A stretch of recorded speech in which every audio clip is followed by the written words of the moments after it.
The stories that we choose to tell on our podcast are unique to our experiences, especially of where we come from, like where you grew up, where you are today, and people move around and travel the world all the time. And I kind of feel like that is what being Canadian really is all about. That Canadian identity is about this mosaic population celebrating different cultures that make up Canada. We are a country of immigrants.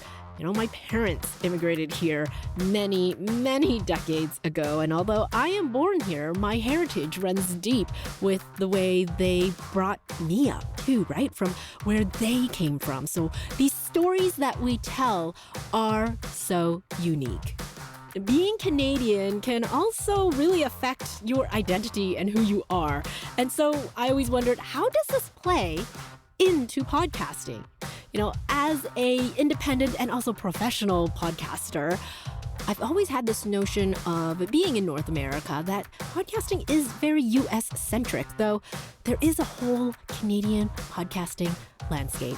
And I think just like anytime we travel across the world, people are always welcoming and be like, oh, you're from Canada too, whereabouts? And people connect with that. So how do we connect with that in podcasting? So today, I'm so happy to bring on a fellow independent and professional podcaster from Canada. Kattie Laur is a podcast producer and growth specialist based in Brantford, Ontario. Her experience in both professional and independent podcasting has led her down a path of advocacy for Canadian podcasting and also making that industry sustainable, equitable, and world-renowned. That's why she created Pod the North. It's a popular bi-weekly newsletter for the Canadian podcasting ecosystem, which includes deep dives on industry trends and, things that you as a regular podcast creator might not think about from a Canadian perspective. There's also community news and updates and Canadian and Indigenous podcast features. And it really is a great read, so I look forward to it every time I see it in my inbox. And if I happen to be scrolling through LinkedIn, she posts about it too, and I'm always like, ooh, I gotta read that. So if you're interested in more about the podcasting ecosystem, especially from that Canadian perspective, Pod the North is what you need to read. However, not only is Kattie really knowledgeable about podcasting in general, you really got to listen in for when we talk about how she started her flagship podcast, Canardian, for her Pod the North newsletter. It is such a brilliant idea on how she came up with the name, the artwork, and just how the podcast format goes. All of that is really laid out in a neat way. And you should listen in because you might spark some ideas of your own on how to bring something different, yet still fun and entertaining to the podcasting scene. So this is episode number 99 with Kattie Laur on the Podcaster's Guide to a Visible Voice. So let's go. Kattie, thank you so much for joining me as a fellow Canadian. I like little fangirl with you because we're like A, Canadian, and B, I've been following your podcasting career on and off just, through social media and newsletters and stuff. And now I was like, wait a minute. It's almost Canada Day. Ooh. I really need to talk to you. Well, thank you so much for having me, Mary. I'm very excited to be here and equally excited to talk about Canadian stuff. Yeah, Canadians, let's go. Yes, exactly. Because I don't know about you, but for me, growing up in Vancouver, which is so close to Seattle, right on the border, I always figured everything is US-centric. And so growing up, I was also, go Canada. I had this t-shirt that said Canada kicks ass. And I remember my high school teachers was always like, you can't wear that to school. I'm like, but why not, man? Swear words are bad. Yes. So, but to bring it back to podcasting, I also feel like because we're in North America and podcasting is so US-centric that we don't see our Canadian pride. So I want to start with the lay of the land to even find out if there is a Canadian podcasting landscape, which I know there is, but how do you see Canadian podcasting as different from that US side of things? Ooh, well, actually, I was talking to somebody from CBC about this recently, and I really liked the way that they put it, which is not to dunk on Americans too much here, but growing up in America, there's a culture. I didn't do so. This is just my perception. But people who've grown up in America, there's sort of an understanding that you sort of learn American history and everything is sort of like America, America, America. And we know as Canadians, like when we talk to Americans, like you know that they don't tend to know like how close Canada is. Right. They don't know how big Canada is. And that goes for the same as like every other country around the world. And Canadians seem to have a much better understanding of sort of the rest of the world. And we're sort of always focused on our role in the global ecosystem, and how we have a lot of us in Canada have cultures outside of Canada. We are a nation of settlers and immigrants. So a lot of us have roots elsewhere. So I think that's a big part of the Canadian identity where we like where we live and we want to make this like the best, most easy place to live possible and polite and nice and friendly. But we also have an understanding that like each of us is different because we all come from different places and have a different context of where we've grown up. So that means the stories that we choose to tell are all sort of different and unique and rooted in sort of a global perspective, I would say. Wow. Yeah. That like every time you were saying something, I was like, nodding. Like, yeah, that's true. And yeah, like my parents are from China and Hong Kong. They immigrated, in the late 60s, early 70s when immigration was open to the less desirables because that was the wording that they chose. And I've just gotten more into my dad's history because he passed away a few years ago and we found all his like documentation of being notified that he was supposed to be deported, but somehow he stayed. And it's just this idea of, I remember in elementary school too, that, we are a mosaic. We are here to celebrate all the different cultures that make up Canada because we are all so unique and come with this cultural difference. And that's what makes Canada unique. So, And I love that you said mosaic too, because we've often heard the term melting pot. And I think that is another difference between America and Canada, where America tends to be a melting pot of everybody sort of assimilating into being American and sort of like the American dream, where Canadians and Canada seems more like a mosaic, where we've got distinct cultures that we have an understanding makes the whole picture of Canada beautiful kind of thing. Yeah. Yeah. So then why did you feel there was that need to create Pod the North and this identity of, proud Canadianism in podcasting? Well, it was actually out of frustration. So I have been a lover of public radio for a long time, since I was a kid.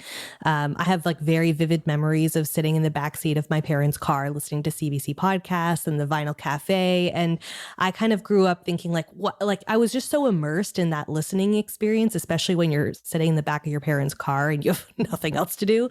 So I have was just deeply embedded in my brain. So I always thought I was going to get into broadcasting or radio of some kind. So eventually I did pursue broadcasting and I did want to do work on radio, and I wanted to be working at CBC, being a CBC radio host, all of those things, my big dreams. Went to school for radio and television production, got the internship of my dreams at CBC Music, and was like so stoked to graduate university and start working my full-time job at CBC. And that is not what happened. When I graduated, it was very difficult to find a job anywhere, let alone CBC. And this was 2014 when these were like the early days of mainstream podcasting coming to fruition.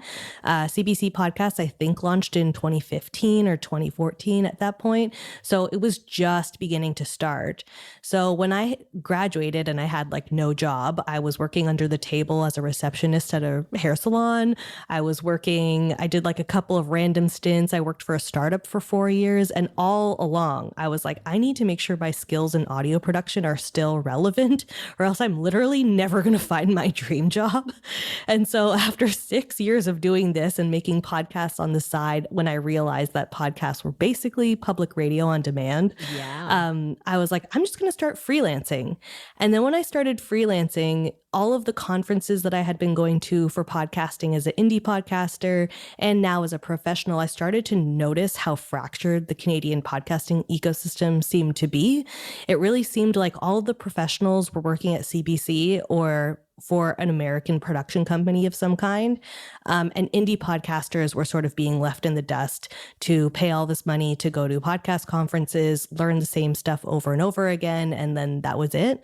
And I was like, nobody, like I am all of those things, in my opinion. Like I called myself a professional because I knew how to do it. Yeah. And then I was like, well, I don't want to be competing for jobs in America. Like I want to know where the Canadian jobs are. And I want to be able to walk into a room and have conversations and network with the people at CBC and all these other national broadcasters. So like, how do I connect all the dots here? So the more I kept freelancing and meeting more people in the industry and finding out what their workflow was like and who they knew in the industry, the more I was like, I have feelings, I have thoughts about the Canadian podcasting landscape and how fractured we are. So that's why I decided to write Pod the North, long story short, because I was like, I need a space and I want to create some sort of space where Canadian podcasters can come together, where we all know what's going on in the ecosystem, where we can share our thoughts and opinions and do deep dives so we all can like elevate each other and create some sort of, notoriety around the stuff that we do. So, and I think honestly, I think Pod the North has been doing a little bit of that over the last few years. I think it's really helped our industry, if I do say so myself. And yes, I totally agree with that because Thank you. As a Canadian, right? Canadian podcaster looking for resources and support and stuff like that. It's all US based. And the jobs too. When I started my podcast production and consulting company, that was in 2018. And even at that time, I was like, looking for jobs and it was all like LA, New York. And I was like, I don't want to do that. But like, why can't we do a Canadian version, a stripped down, smaller, just because Canada always looks, I don't know, not necessarily stripped down and smaller being a bad thing, but like the indie podcasts, how do we support that side of things instead of just the bigger commercialized? Because I come from a radio background too, where it was commercial music. And so I wanted to somehow create that indie feel versus the, well, what's the big revenue dollars? How do we market and monetize? And it's always about money, money, money, which I understand and I get, but how do we still support the passion that most of the indie podcasters come with? Yeah, the indie podcasting space in Canada, I think, is very different from the indie podcasting space in the US as well, where you know as an indie podcaster, I know as an indie podcaster, anyone listening to this who's been making a podcast off the side of their desk, who's Canadian, probably understands that like it seems like in the US, if you start a podcast on your own and lift yourself up by your bootstraps like every VC tells you to do or whatever it is, you can maybe actually make a living from it if you just keep working at it. And it just seems like there's more dollars to spend on American podcasts than there is in Canada. We have a much lower population, and that means Canadian podcasts that are directed towards Canadian audiences are just, because of that, going to have a smaller audience. And that means for a lot of indie podcasters in Canada, it's really difficult for us to actually make money from it. So that's another thing that I'm constantly keeping my eye on, which is like, okay, I think our metrics of success need to change, or else like Canadians and just countries around the world with smaller populations just like simply cannot live up to that expectation of being a full-time creator, you know? Yeah. And then there's also like that idea of Canadians are just much more reserved in like money spend and big investments versus the United States. So like the way that we monetize and have ads and stuff here should be very different, I would think. Mm-hmm. Yeah, Canadians are very risk averse. Yeah. And this goes across all sectors too. It's not just podcasting. Like no matter what, we take a number of years to finally muster up the courage to like put ourselves out there and take a risk. And this is something that I think Canadians can maybe play around with a little bit more, which is like, let's just kind of go for it, because that's how you innovate and become sort of like top of the pack anyway. So yeah, I'm hoping we see more risks in the Canadian podcasting industry. And I think we have actually lately. I don't know if I would call them risks per se, but CBC Podcasts in particular, their team has been working with a lot of other production companies around the globe to put out podcasts. Even just being a distributor for American shows. And obviously that's going to they're going to take a little heat from the Canadians out there who are like, what the hell? Yeah. What are you doing? Why are you working with not Canadian stuff? But I think for a little bit, there's like, I think CBC sort of ebbs and flows maybe with the type of work that they do, especially with the limited funding that they get. They have to sort of like pick and choose what they put a lot of investment into when it comes to Canadian content. And if they can make good shows with other production companies and not be spending all their money there, then hopefully that means they have more money to spend on Canadian content. So we'll see what comes out of that over the next couple of years, because this is something that they've been doing like right now, basically. Yeah, that's an interesting take too, because you kind of see that on not the podcasting side, but like the CBC Gem app. Yeah. You know, like the TV shows and stuff, like they're bringing in TV shows from other parts of the world so that it's not 100% Canadian, but you're right. Then that means they get to spend more money in Canadian content. That's ideally. That's the ideal scenario. Exactly. Ideally. Yeah. But I love that perspective on things that I hadn't thought about. I tend to have a more optimistic perspective. It might mean that I have a naive perspective too, but I'll take it. Yeah. And then there's, the whole thing of maybe people don't even realize it's a US based show, right? Yeah. Like it's that whole idea of CanCon, but for podcasting. And I relate it kind of back to, I used to host international students, and because I'm on the West Coast, most of them are usually from Japan, and they come here, they stay for however long they stay for. And they always get surprised though, because they ask, they're like, oh, what is Canadian? Such as like, who's a Canadian artist, musicians or a band or something. And anytime I said someone, they were like, oh, I didn't know they were Canadian. Everybody just thought they were American. Yeah. So then how does it look in terms of podcasting outside of like adding the word Canada or using Saskatchewan, or something like that? How can we, if we wanted to, show more of our Canadian pride? And, is there really a hindrance to that? It's such an interesting question, because like really at the end of the day, like what is the difference between Canada and America? Like not a lot, to be honest.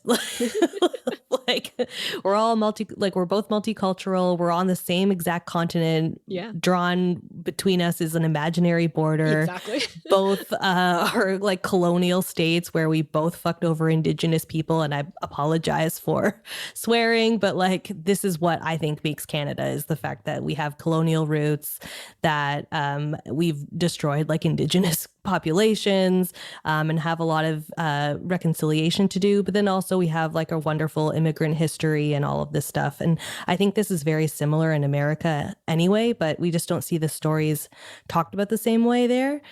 So it's just a cultural difference a little bit, but really there's like, it's pretty much the same. Like we almost sound alike. Yeah. Yeah. Like it's funny because for a long time, I think when podcasting was first becoming sort of mainstream in 2014 and 2015, I think a lot of indie podcasters in Canada were very hesitant to mention any little bit of the fact that they might be Canadian, not even mention like the province that they're from, or even provinces, or anything that might kind of put out there that they are a Canadian and not an American.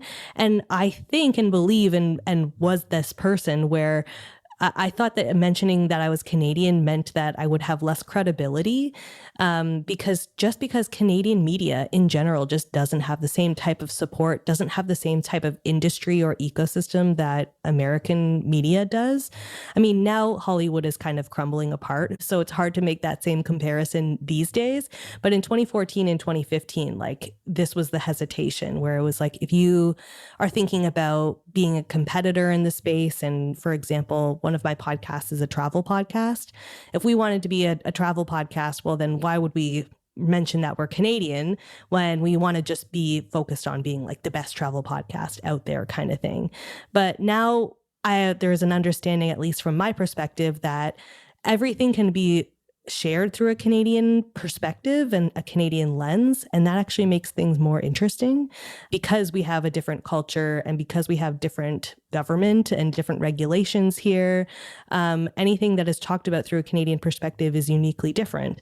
And now because Canada is seeing all these like pretty intense threats from the US, calling us the 51st state and stuff, there's been like a new resurgence into patriotism, I guess. Yeah, yep. And now people are proud to say that they're Canadian and they're not trying to hide it. And I think podcasters in particular want more Canadians to find their show. And they're less focused on being a podcast for everyone and more being a podcast for an engaged community. And typically an engaged community exists in the same sort of country that you're based in because you have shared perspectives. So I think there's a new shift into being proudly Canadian on your podcast. And it might not be just like putting Made in Canada in your podcast description or putting a little leaf on your artwork. It might just be coming up in conversation sort of by accident. And when somebody's listening, they're like, oh, cool, this person's Canadian. I'm going to sort of stick around. And I would say that's enough, to be honest, because I think if you go any more harder in the paint, you start to verge into the territory of nationalism, and that can get a little scary. So I think like Canadians I think we're polite enough to sort of like keep it nice and modest about it. So yeah, I think what Canadians should be doing, Canadian podcasters should be doing moving forward is, yeah, definitely putting Made in Canada in your podcast description and possibly a little leaf in your podcast artwork just to help Canadians find your content a little bit better, like taking advantage of search engine optimization and making sure that if you have the word Canada or Canadian in there and somebody types in Canadian podcast, that you are going to be recommended. And people can find you so that they can support Canadian creators the way that they want to these days. So that's a big long rant about that. I love it, but at the same time, I feel like there's a bit of juxtaposition because you do also have another show called Canardian. Yes. Which is like almost opposite of what you were just saying. It's like ultra Canadian. Yeah. Yes. Yeah. So it's really hyper local, which is something I actually love because in podcasting, when you niche down so much like this, I think you get to find your superfans better when you niche down. I mean, I can honestly say too, when I look at your episode list, anything that is in BC, I'm listening to that right away. Yes. Excellent. You know, like White Rock just came up recently and I'm listening to that one. And it was hilarious because I related so much to all of the things that he said. And my in-laws are in South Surrey. So like I hang out there a lot. And so this hyper local thing that you're doing with Canardian is amazing. So why then do that if you were just saying all these opposite things? Well, it's funny you say that because actually talking about Canadian hometowns on this podcast was actually the last thing that I thought about when it came to making it, which is wild because that is literally the whole concept of the podcast is gossiping about Canadian hometowns. So I made Canardian as the flagship podcast for Pod the North, my Canadian podcasting newsletter. And I knew I wanted to make a podcast that was a flagship of Pod the North, but I think the go-to route there would be like, let's make a podcast about the Canadian podcasting ecosystem. And I was like, I'm already writing about it so often. I just want to have fun and I want to have a good time. And the whole point of the podcast was ultimately to highlight Canadian podcasters. So I was like, having somebody on to talk about their show isn't going to be super compelling because nobody really truly enjoys listening to podcasts that are just 60-minute long advertisements. So I was like, I need to think about some way that I can bring on Canadian podcasters to highlight their personalities, make an audience fall in love with them, and then go listen to their podcast. So what is it exactly that I can do that will highlight their personalities and is something that literally anyone can talk about? And so I decided hometowns it is. So hometowns are something that literally anybody can talk about. And the more you keep talking about them, the more you kind of end up finding universal themes. So even though you're talking about Lethbridge, Alberta, there are instances in that conversation that somebody from literally around the world can likely relate to in some capacity, because history is a weird thing. There's a lot of weird history out there, and gossiping is something that anyone of any generation enjoys. And you might be able to hear influences of different podcasts in it too, which is my biggest influence was the show Normal Gossip, which might be obvious why. Yes. So every episode of Normal Gossip, if you're not familiar, has the host tell one big long normal gossip story to their guest. And the guest on every episode is someone who works in media or entertainment in some capacity. So they might be a writer, a comedian, a podcaster, whoever it might be. And they sort of react to this story as it's being told to them. So I really love that show because there are so many fun stories that would be unpacked in it. But I noticed in it, like, I love that format, but the guest didn't really get a lot to talk about. Like, they would just sort of be reacting, but they wouldn't be contributing a lot. So I was like, I need to figure out some other way to highlight my guest personality so they can be more involved in the conversation. So giving them something to talk about, something that they're familiar with, helps in that sense, which is their hometown. And then that's why I also make sure that every episode is wrapped with an opportunity for them to tell me a story, and then I guess whether it's real or fake. I love that. Every episode ends with that. Oh, the other piece, the other influence of this has been Reddit story podcasts where people literally just read like "Am I the asshole?" stories from Reddit. The people of the podcast just share their opinions about questions and stories that people have left on the internet, and those are super engaging. Like, people love just to share their opinions all the time, and just whether they're hate listening or listening because they think the story is super wild. I was finding those shows pretty engaging to myself, so I was like, okay, I need to incorporate stuff off the internet, give my guests an opportunity to share their opinions, and make the listener also feel like they can be a part of that conversation and sort of share their opinions on these things too. So those have been like the two major influences of ways that I thought that I could highlight other people's voices. I love it. It's so brilliant. Thank you. I worked really hard trying to come up with the concepts. Yeah. So like, then my initial thought goes to, how long did you come up with, like, how long did it take you to come up with that idea? I think I spent like an entire summer sort of coming up with it. And there was a lot of talking with friends in the podcasting industry, where I was telling them, these are my influences. I want to make sure I highlight Canadian podcasting voices. I want it to be fun and entertaining. And I like need to figure out how to go about this. And I forget my friend Jess came up with the title for the show.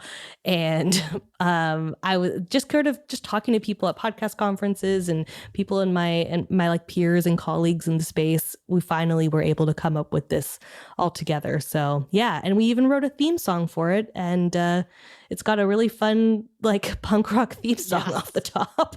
Love that. Yeah. And I feel like that's something that's also not missing, but like a lot of podcasters in general forget that, you know, when you're creating a podcast, it's always like behind the mic, you might be doing an interview and then, you know, you do your thing and then you do the next episode, and it's always very siloed. But this idea of like, you were able to talk with other people in your network and your friends and just coming up with this cohesive concept through other people's ideas. So how do you then facilitate more community interaction, like as a tip for like indie podcasters? Ooh, well, I would say, like, I think the biggest thing that a lot of indie podcasters think about is like, should I go to this conference? Yeah. kind of thing. Yep.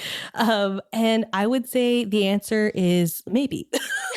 The best conferences I would say to go to in the indie space are ones that are affordable to you, ones that have a lot of room for networking and don't have like a lot of programming all happening at the same time, like maybe 6 stages with a lot of like stuff happening. I kept calling them to you, Mary, before we started recording, like the cozy podcast, where maybe you've got like 1 or 2 sessions that are happening. So ultimately attendees get to choose between 1 or 2, or hanging out in the hallway kind of thing and talking to each other. Any opportunities where conferences give you that opportunity to talk to people, I think is the best.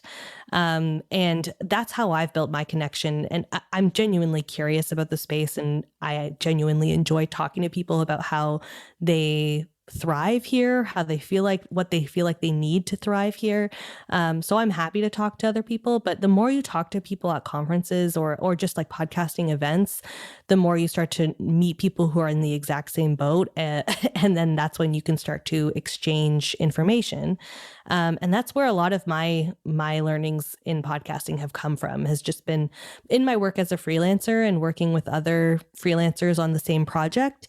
And just learning from their skills and us teaching each other stuff, but then also going to some of the smaller sized events and meeting people there has been really, really awesome. I find like the bigger conferences that are almost like trade shows, they can get quite overwhelming and you really have to chase people down to go and even have a conversation. Half the time at those trade show ones, you just spend the whole day just running around, just trying to get to someone before they're like, oh, sorry, I ended up in this. And it's hard. So if you can go to like some of the any free podcast networking events, I would say you should go to, and even the virtual ones you should check out. And then once you meet some good people, keep them in your back pocket. Like something that I do once a month is I meet up with, we have like a virtual call with some of my best girlfriends in the podcasting space. Oh, nice. So we just like talk about how life is, and we'll catch up with each other, ask each other questions about the podcasting industry. We have a little WhatsApp group chat where we'll ask each other things about rates and how to go about working with a specific client, or how we deal with this one technical issue. Like having a little crew that you can kind of rely on is also super helpful.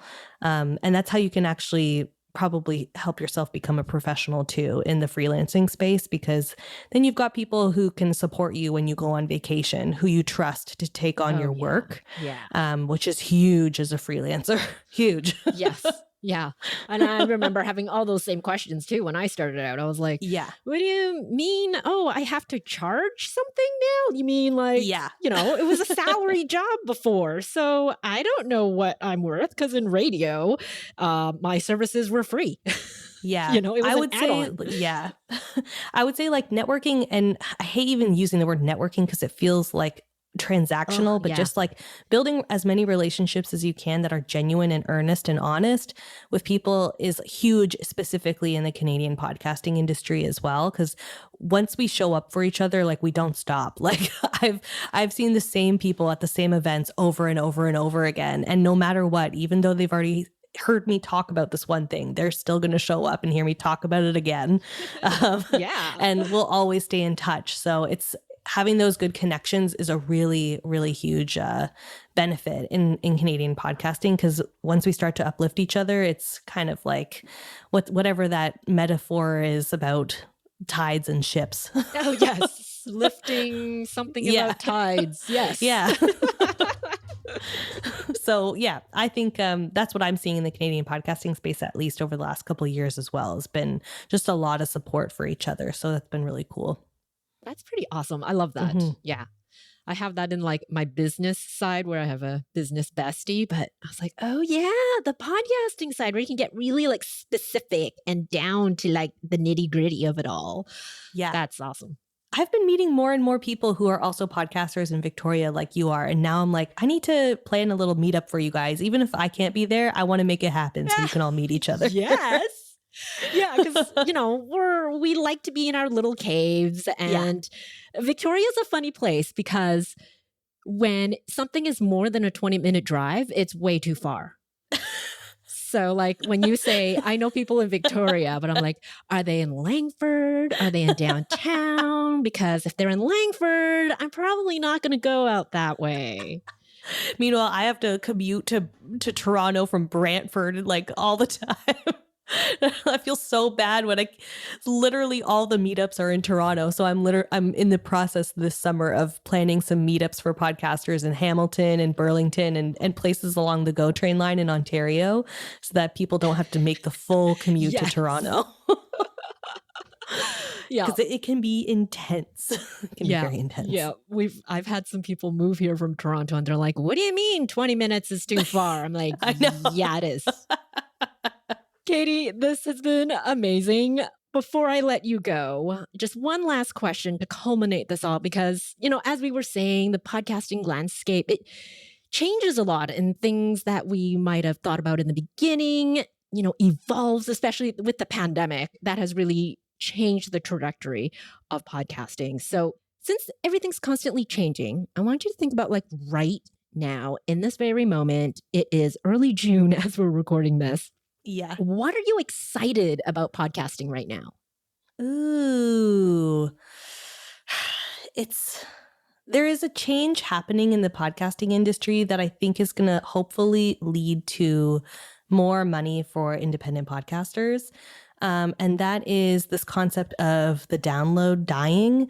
This is something that we talk a lot about at my day job at Bumper, which is a podcast growth agency. Because of Apple changing things and all of these reasons, downloads as a measurement of success is starting to kind of crumble. For those who aren't familiar with this concept, downloads are really like a measurement of how many devices your podcast episode has been delivered to, but there's no way to know if anybody has actually listened to it. And so I think something that Spotify and Apple have been jumping on has been measuring unique listeners, people who have actually clicked play on your show, consumption rate, getting an understanding of how long people have listened to your episodes for on average. Like, are they only listening to the first 5 minutes, or are they listening to like the whole episode? Because those are all valuable metrics when it comes to sponsorships as well, because you get to know how engaged your audience is, how long they're listening for, and all of that stuff. So Apple and Spotify are on it, and I'm hoping that all the other podcasting platforms are going to jump on those stats as well too, because once they do, I think that's going to make like a huge shift in the industry where people can maybe sell ads for a higher price because they're selling actual listens rather than the concept of somebody possibly seeing an episode. So I'm hoping that might mean if people are selling verified listeners or consumption rates of some kind, that means that they can actually charge a higher rate than they are currently for like CPM models and that kind of thing. So hopefully this means that making money from a podcast is actually more accessible for indie podcasters, because despite the fact that an indie podcaster might not have 10,000 downloads a month like most advertisers want, they might have 300 very, very engaged listeners who are listening 100% of the way through, and they have just as much opportunity to sell mid-roll ads, pre-rolls, and everything. Because like, let's imagine a room full of 300 people. If you can sell something to 300 of those people, like that's pretty huge. And we know just from stats that have come out recently around podcast advertising, like we know that podcasts are still sort of like the number one place where people who are listening trust the ads that they're hearing. So people are ignoring ads on social media. They're ignoring ads on the radio too, and on YouTube as well, which is also exploding in the podcasting space because they can just skip them. But podcasting seems to be sort of the place where people trust ads. So I think there's opportunity for indie podcasters hopefully coming in the future. That's my naive optimistic perspective. Back to the optimistic side. But I love that, because we do need to look at something that is more tangible right now and have it integrated in your media hosting platform, because no one logs into their Apple Connect and Spotify for Creators accounts. Like, we don't have time for that. We go into our media hosting platform because that's where we're going to upload our show. And then we see our stats right away. So we're like, ooh, look, I got X amount of downloads this week. Yay. So it'd be great when they get integrated together with that consumption side. Yes, because the downloads they're going to be going away. Like, the people don't want things to automatically download to their phone anymore. And so downloads are just dying. They're not really a very good measurement. So I think there's going to be a huge shift in that probably over the next 5 months, Barry. Like, it's going to be crazy. That fast? Yeah. This is what we think, at least. That's exciting. Yeah, because for a very, very long time, I've been saying to, like, on my show and to my clients and all of that, it's like, downloads are not a thing. They're just numbers. So what is your success for your podcast? What does that look like to you? Exactly. Yeah, that's great to hear. Yeah. And then something else I'm hoping for is more live shows happening for podcasters. My next kind of deep dive on Pod the North is going to be how the heck do you even get people out to your live show? Because unless you're a deep fan, like it's hard to get people out to your live podcast, but that's where also indie podcasters can make money. So I'm going to be doing a little bit of digging into this to see how people can kind of take advantage of that and get people to come out and support them. Ooh. That'll be fun because I think it was a little bit of a thing before the pandemic. Mm-hmm. And then pandemic happened and everyone's like, I'm not seeing anyone, right? So it's like this resurgence now of I want to meet people in person. How do we make that happen? Yeah. And there's a lack of curiosity about discovering new podcasts via a paid ticket when you can discover a podcast for free when you just clicking on it. So I'm interested to see how that shifts over the next little while. And maybe it just means there's podcast openers for a headliner, that kind of thing. So I'm going to be playing around with that a bit.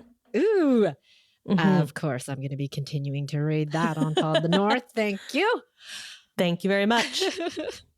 Katie, it's been a pleasure. I know we will chat again, hopefully in real life one of these days, in person. Yes. But thank you so much for coming on the show and sharing all of your Canadiana thoughts. Thank you so much for having me and listening to all of my thoughts and rambles. I very much appreciate it.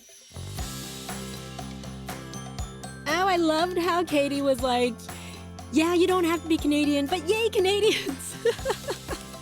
That whole perspective on we don't have to shout out from the rooftops. And that's kind of how we are like as Canadians, right? We are very humble and, we don't make a big splash about who we are. But it is really great to be able to celebrate who we are, especially in a space that really we don't get seen as that individual of a Canadian, right? Being that US-centric podcasting space that we are in North America. So I love the fact also that we talked about download numbers dying. This is something that I've talked about for a very long time on this podcast, to see that this is sort of coming to fruition, that download numbers are not a thing.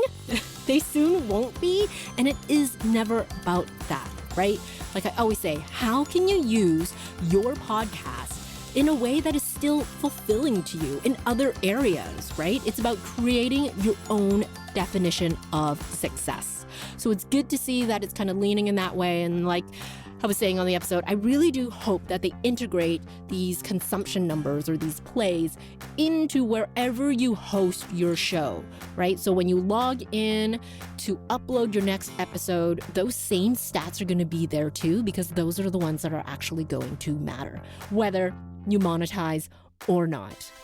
And yeah, on that monetizing thing too, right? Katie's thoughts is so similar to my very last guest, Chittima, who was on episode number 97, right? Canadians just spend money very differently.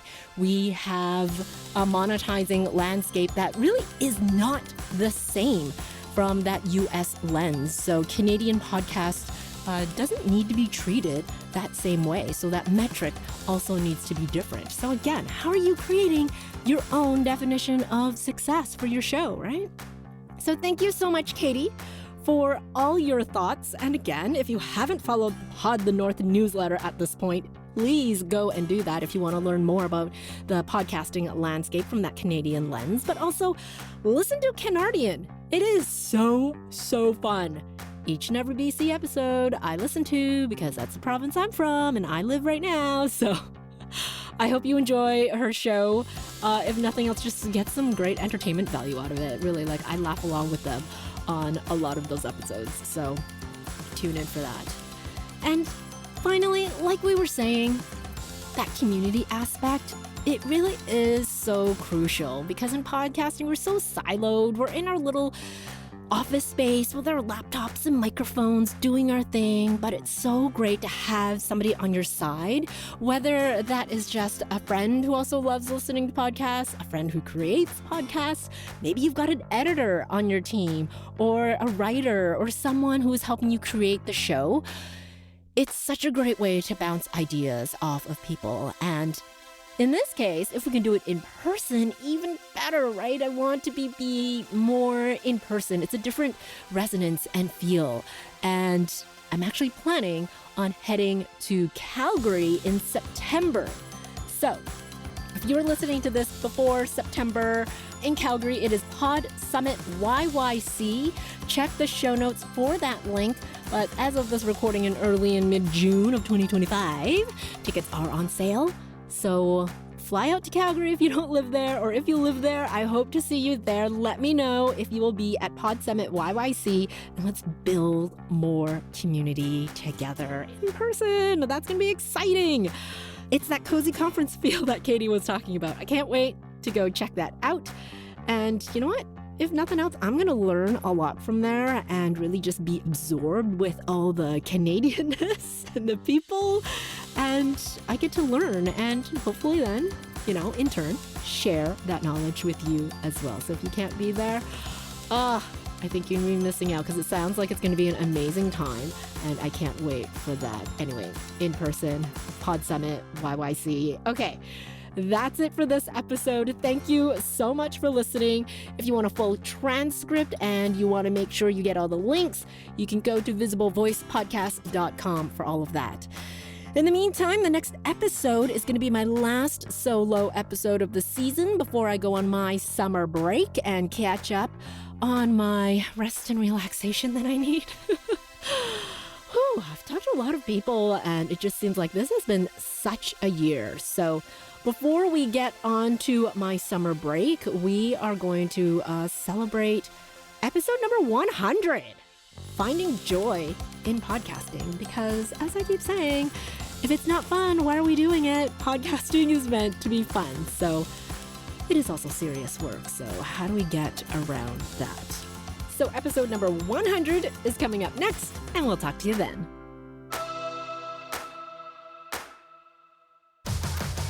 Thank you so much for listening to the Podcaster's Guide to a Visible Voice.